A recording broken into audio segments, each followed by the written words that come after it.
ओम गंगणपतये नमः। ओम ऐं ह्रीं क्लीं चामुंडाय विच्चे। ओम ऐं ह्रीं क्लीं चामुंडाय विच्चे। ओम ऐं ह्रीं क्लीं चामुंडाय विच्चे। ओम नमः शिवाय। दोस्तों, आज हम नवम अध्याय का पाठ करेंगे जिसमें निशुंभ वध का वर्णन है। मैं अर्धनारीश्वर के श्री विग्रह की निरंतर शरण लेता हूँ। उसका वर्णन बंदूक पुष्प और सुवर्ण के समान रक्त पीता मिश्रित है। वह अपनी भुजाओं में सुंदर अक्षमाला, पाश, अंकुश और वरद मुद्रा धारण करता है। अर्धचंद्र उसका आभूषण है तथा वह 3 लोकों से सुशोभित है। राजा ने कहा, भगवान, आपने रक्तबीज के वध से संबंध रखने वाला देवी चरित्र का यह अद्भुत महात्म्य मुझे बतलाया।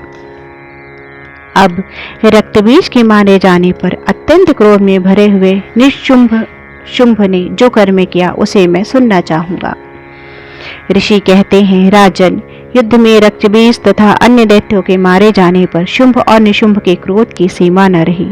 अपनी विशाल सेना इस प्रकार मारी जाती देख निशुंभ अमर्ष में भरकर देवी की ओर दौड़ा। उसके साथ असुरों की प्रधान सेना थी। उसके आगे पीछे तथा पार्श्व भाग में बड़े बड़े असुर थे जो क्रोध से ओट चबाते हुए देवी को मार डालने के लिए आगे आए। महापराक्रमी शुंभ भी अपनी सेना के साथ मातृगणों से युद्ध करके क्रोधवश चंडिका को मारने के लिए आ पहुंचा। तब देवी के साथ शुंभ और निशुंभ का घोर संग्राम छिड़ गया। वे दोनों दैत्य मेघों की भांति बाणों के भयंकर वृष्टि कर रहे थे। उन दोनों के चलाए गए बाणों से चंडिका ने अपने बाणों के समूह से तुरंत काट डाला और शस्त्र समूहों की वर्षा करके उन दोनों दैत्यपतियों के अंगों में भी चोट पहुंचाई। निशुंभ ने तीखी तलवार और चमकती हुई ढाल लेकर देवी के श्रेष्ठ वाहन के सिंह के मस्तक पर प्रहार किया। अपने वाहन को चोट पहुंचने पर देवी ने क्षुरप्र नामक बाण से निशुंभ की श्रेष्ठ तलवार तुरंत ही काट डाली और उसकी ढाल को भी, जिसमें 8 चांद जड़े थे, खंड खंड कर दिया। ढाल और तलवार के कट जाने पर असुर ने शक्ति चलाई, किंतु सामने आने पर देवी ने चक्र से उसके भी 2 टुकड़े कर दिए। अब तो निशुंभ क्रोध से जल उठा और उस दानव ने देवी को मारने के लिए शूल उठाया, किंतु देवी ने समीप आने पर उसे भी मुक्के से मारकर चूर्ण कर दिया। तब उसने गदा घुमाकर चंडी के ऊपर चलाई, परंतु वह भी देवी के त्रिशूल से कटकर भस्म हो गई। तदंतर दैत्यराज निशुंभ को फरसा हाथ में लेकर आते देख देवी ने बाण समूह से घायल कर धरती पर सुला दिया। उस भयंकर पराक्रमी भाई निशुंभ के धराशायी हो जाने पर शुंभ को बड़ा क्रोध हुआ और अंबिका का वध करने के लिए वह आगे बढ़ा।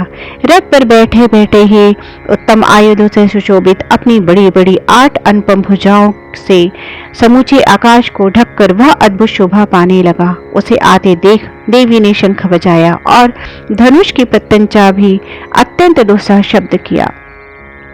साथ ही अपनी घंटी से के शब्द से जो समस्त दैत्य सैनिकों को तेज नष्ट करने वाला था, संपूर्ण दिशाओं को व्याप्त कर दिया। तदंतर सिंह ने भी अपनी दहाड़ से, जिसे सुनकर बड़े बड़े गजराजों का महान मच्चूर हो जाता था, आकाश, पृथ्वी और 10 दिशाओं को गुंजा दिया। फिर काली ने आकाश में उछलकर अपने दोनों हाथों से पृथ्वी पर आघात किया। उससे ऐसा भयंकर शब्द हुआ जिससे पहले कभी सभी शब्द शांत हो गए। तत्पश्चात शिवदूती ने दैत्यों के लिए अमंगलजनक अट्टहास किया। इन शब्दों को सुनकर समस्त असुर थर्रा उठे, किंतु शुंभ को बड़ा क्रोध हुआ। उस समय देवी ने जब शुंभ को लक्ष्य करके कहा, ओ दुरात्मन, खड़ा रहे। तभी आकाश में खड़े देवता बोल उठे, जय हो, जय हो, जय हो। शुंभ ने वहां आकर ज्वालाओं से युक्त अत्यंत भयानक शक्ति चलाई। अग्निमय पर्वत के समान आती हुई उस शक्ति को देवी ने बड़े भारी लूके से हटा दिया। उस समय शुंभ के सिंहनाद से 3 लोग गूंज उठे। राजन, उसकी प्रतिध्वनि से वज्रपात के समान भयानक शब्द उत्पन्न हुआ, जिसने अन्य सब शब्दों को जीत लिया। शुंभ के द्वारा चलाए हुए बाणों के देवी के चलाए हुए बाणों के शुंभ ने अपने भयंकर बाणों द्वारा सैकड़ों और हजारों टुकड़े कर दिए। तब क्रोध में भरी हुई चंडिका ने शुंभ को शूल से मारा। उसके आघात से मूर्छित हो वह पृथ्वी पर गिर पड़ा। इतने में ही निशुंभ को चेतना हुई और उसने धनुष हाथ में लेकर बाणों द्वारा देवी, काली तथा सिंह को घायल कर डाला। फिर उस दैत्यराज ने 10,000 बाहें बनाकर चक्रों के प्रहार से चंडिका को आच्छादित कर दिया। तब दुर्गम पीड़ा का नाश करने वाली भगवती दुर्गा ने कुपित होकर अपने बाणों से उन चक्रों तथा बाणों को काट गिराया। यह देख निशुंभ दैत्य सेना के साथ चंडिका का वध करने के लिए हाथ में गदा ले बड़े वेग से दौड़ा। उसके आते ही चंडी ने तीखी धार वाली तलवार से उसकी गदा को शीघ्र काट डाला तथा उसने शूल हाथ में ले लिया। देवताओं को पीड़ा देने वाले निशुंभ को शूल हाथ में लिए आता देख चंडिका ने वेग से चलाए हुए अपने शूल से उसकी छाती छेद डाली। शूल से विलीन हो जाने पर उसकी छाती से एक दूसरा महाबली एवं महापराक्रमी पुरुष खड़ी रह कहता हुआ निकला। उस निकलते हुए पुरुष की बात सुनकर देवी ठठाकर हंस पड़ी और खंग से उन्होंने उसका मस्तक काट डाला। फिर तो वह पृथ्वी पर गिर पड़ा। तदंतर सिंह अपनी दाढ़ों से असुरों की गर्दन कुचलकर खाने लगा। वह बड़ा भयंकर दृश्य था। उधर काली तथा शिवदूती ने भी अनान्य दक्षों का भक्षण आरंभ कर दिया। कौमारी की शक्ति से विदीर्ण होकर कितने ही महादैत्य नष्ट हो गए। ब्रह्माणी के मंत्रपूत जल से निस्तेज होकर कितने ही भाग खड़े हुए। कितने ही दैत्य महाश्वरी के त्रिशूल से भिन्न भिन्न हो धराशायी हो गए। वाराही के तूतुन से आघात से कितनों ने पृथ्वी पर कचूमर निकल गया। वैष्णवी ने भी अपने चक्र से दानवों के टुकड़े टुकड़े कर डाले। ऐन्द्री के हाथ से छूटे हुए वज्र से भी कितने ही प्राणों को हाथ दे बैठे। कुछ असुर नष्ट हो गए, कुछ उसी महायुद्ध से भाग गए तथा कितने ही काली, शिवदूती तथा सिंह के ग्रास बन गए।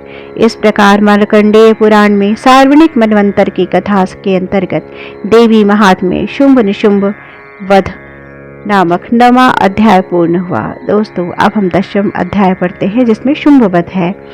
मैं मस्तक पर अर्धचंद्र धारण करने वाले शिव शक्ति स्वरूपा भगवती कामेश्वरी का हृदय में चिंतन करता हूँ। वे तपाए हुए सुवर्ण के समान सुंदर हैं। सूर्य, चंद्रमा और अग्नि ये तीनों ही उनके नेत्र हैं तथा वे अपने मनोहर हाथों में धनुष, बाण, अंकुश, पाश और शूल धारण किए हुए हैं। ऋषि कहते हैं, राजन, अपने प्राणों के समान प्यारे भाई निशुंभ को मारा गया देख सारी सेना का संहार होता जान शुंभ ने कुपित होकर कहा, दुष्ट दुर्गे, तो बल के अभिमान में आकर झूठ मूठ का घमंड ना दिखा। तो बड़ी माननीय बनी हुई है, किंतु दूसरी स्त्रियों के बल का सहारा लेकर लड़ती है। देवी बोली, ओ दुष्ट, मैं अकेली ही हूँ। इस संसार में मेरे सिवा दूसरी कौन है? देख, ये सब मेरी ही विभूतियां हैं और मुझ में प्रवेश कर रही हैं।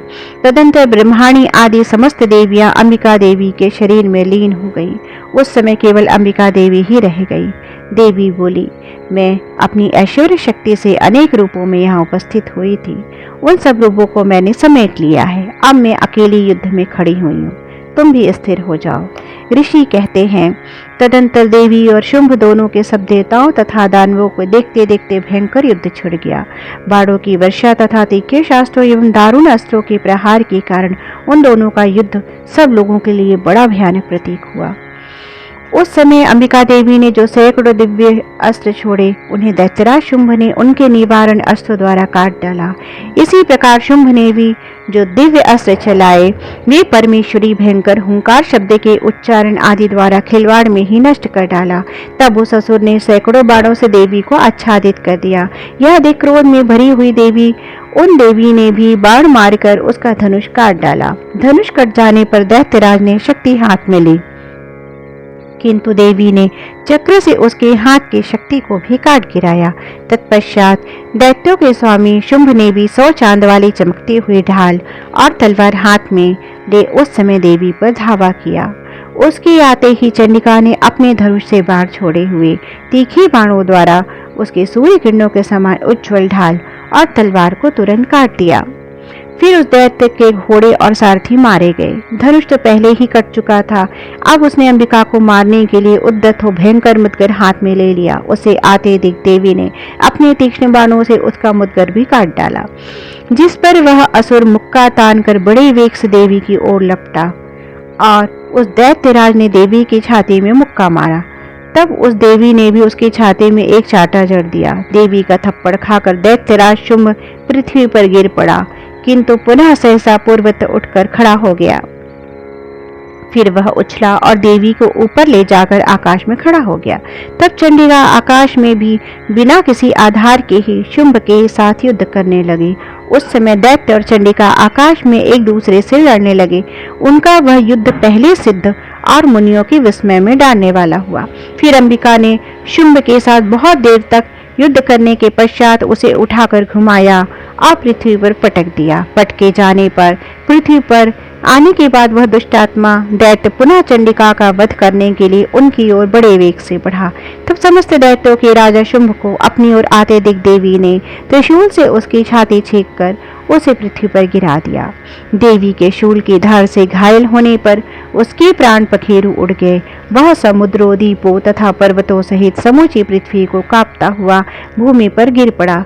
तदंतर उस दुरात्मा के माने जाने पर संपूर्ण जगत प्रसन्न एवं पूर्ण स्वस्थ हो गया तथा आकाश स्वच्छ दिखाई देने लगा।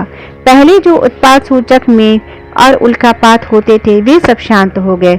उस दैत्य के मारे जाने पर नदियां भी ठीक मार्ग से बहने लगी। उस समय शुंभ की मृत्यु के पश्चात संपूर्ण देवताओं का हृदय हर्ष से भर गया और गंधर्व गण मधुर गीत गाने लगे। दूसरे गंधर्व बाजे बजाने लगे और अप्सराएं नाचने लगी।